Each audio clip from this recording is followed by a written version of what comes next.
Assalamualaikum warahmatullahi wabarakatuh, sahabat-sahabat Bawaslu.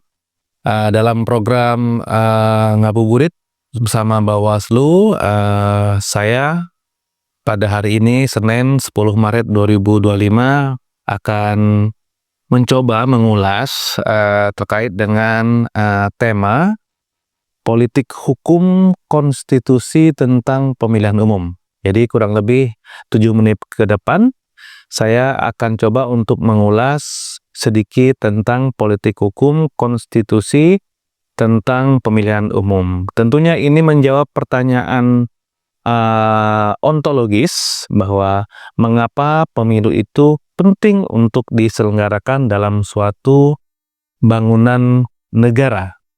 Baik, pertama kita akan melihat konstruksi kita bernegara, yaitu Undang-Undang Dasar Negara Republik Indonesia tahun 1945, ditetapkan dalam pasal 1 ayat 2 yang menetapkan kedaulatan berada di tangan rakyat dan dilaksanakan menurut Undang-Undang Dasar. Nah, apa itu kedaulatan? Nah, menurut Kamus Besar Bahasa Indonesia, kedaulatan itu adalah kekuasaan tertinggi dalam suatu negara. Jadi ibarat bangunan negara, ada sistem politik, sistem hukum, sistem ekonomi, dan sebagainya. Untuk kekuasaan tertinggi itu adanya dinamakan kedaulatan. Nah, kemudian bagaimana kedaulatan ini diselenggarakan? Nah, tadi kan sudah ditetapkan oleh Undang-Undang Dasar dalam pasal 1 ayat 2 bahwa kedaulatan tertinggi atau kedaulatan menurut rakyat, dan kedaulatan itu dinamai adalah kekuasaan tertinggi. Nah, bagaimana kedaulatan diselenggarakan? Nah, ini diatur kemudian dalam pasal 22E ayat 1 Undang-Undang Dasar Negara Republik Indonesia tahun 1945 yang berbunyi, pemilihan umum dilaksanakan secara umum, pemilihan umum dilaksanakan secara langsung, umum, bebas, rahasia, jujur, dan adil. Nah, penyelenggaraan kekuasaan negara atau kekuasaan tertinggi tadi itu dilaksanakan dengan menggunakan sistem yang bernama pemilihan umum. Pemilihan umum ini secara ringkas itu adalah sarana kedaulatan rakyat.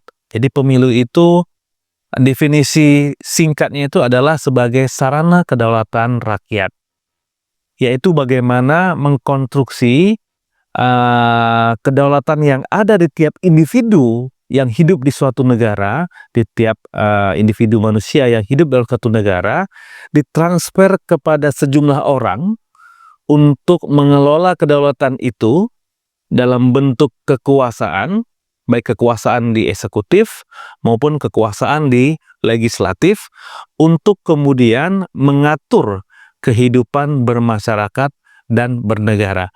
Jadi sumber kekuasaan yang dimiliki oleh presiden, oleh DPR, oleh gubernur, oleh wali kota, oleh bupati, dimiliki oleh DPRD tingkat provinsi kabupaten, itu berawal dari kekuasaan di individu masing-masing masyarakat yang hidup di suatu negara. Nah, penyelenggaraan transfer kekuasaan ini itu dinamakan dengan pemilihan umum. Nah, dalam pasal 22E ayat 1 itu harus diselenggarakan secara langsung, umum, bebas, rahasia, jujur, dan adil. Nah, ada tambahan kata-kata jujur dan adil pada pasca amandemen Undang-Undang Dasar 1945. Jadi azas pemilu di Orde Baru itu hanya luber, langsung, umum, bebas, rahasia. Nah, pasca amandemen Undang-Undang Dasar muncul kata-kata jujur dan adil. Lalu kenapa muncul jujur dan adil?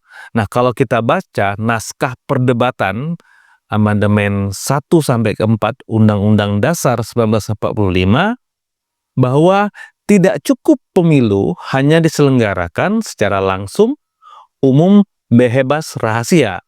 Karena toh pada masa atau fase Orde Baru, pemilu diselenggarakan secara luber.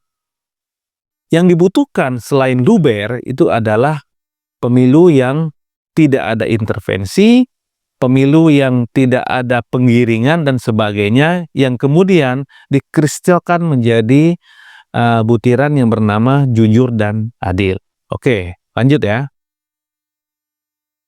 Kemudian tadi disampaikan pasal 22E ayat 1. Lanjut ke pasal 22E ayat 5 Undang-Undang Dasar 1945.